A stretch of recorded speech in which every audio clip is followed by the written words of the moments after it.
मित्रों, आज हम इस वीडियो में थोड़ा सा किसी और की बात ना करके एक बड़े अच्छे टॉपिक पे 1 मिनट चर्चा करते हैं। उस टॉपिक का नाम है पितृदोष।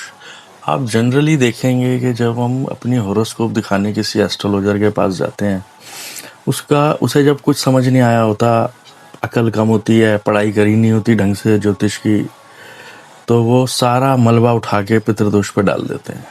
और वर्ड हमारा डरने के लिए ये काफ़ी है। और जबकि आप उससे सीधा एक ही क्वेश्चन करें कि कौन सी एस्ट्रोलॉजी की किताब में पितृदोष का वर्णन है, जरा आप हमें दिखा दीजिए।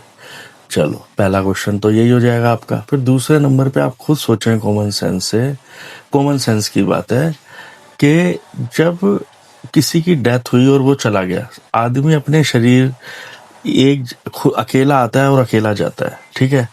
तो फैमिली के बंधन तो छूट गए ना सारे के सारे, तो वो क्यों बंधेगा दोबारा आके? वो तो अपनी जर्नी खुद ही कर रहा है, उसे तो खुद हाईएस्ट स्टेज तक जाना है, जन्म जन्म के कर्मों को भुगतते हुए, कर्मों को करते हुए। अगर वो अच्छे कर्म करेगा तो वो और इवोल्व हो जाएगा, नहीं करेगा तो वो नीचे की तरफ चला जाएगा। तो उसे क्या मतलब है? वो तो उस जन्म में उसका बंधन है ना, बस कि जब वो पृथ्वी रूपी ग्रह से गुजर रहा था तो उतने लोग उसे मिले, ये उस जन्म में उसके रिलेशन में आ गए, बात खत्म हो गई वहीं की वहीं। क्यों वो मरने के बाद अपने लोगों को दुखी करेगा? और दूसरी इंपॉर्टेंट बात, जब हम खुद पैदा हुए हैं, हम अपनी लाइफ से देख लेते हैं, हम भी तो पिछले कई का शरीर छोड़ा होगा, नया शरीर हमने लिया, हमें अपना पिछला जन्म कितना याद है, ऐसे ही पितरों को कितना याद होगा, ठीक है। तो इससे कोई डरने वाली बात नहीं होती। जब इन पोंगों को, झोला छाप को कुछ समझ नहीं आ रहा होता, तो फिर ये उस मलबा पितृदोष पे डाल के उसके नाम पे पैसे ठगने के काम करते हैं। हमें इससे बचना पड़ेगा। एस्ट्रोलॉजी में किसी किताब में पितृदोष का कोई वर्णन नहीं है। योग अगर ऐसा है तो इन्हें बोले जी आप कौन सा योग है जो पितृदोष बनाता है?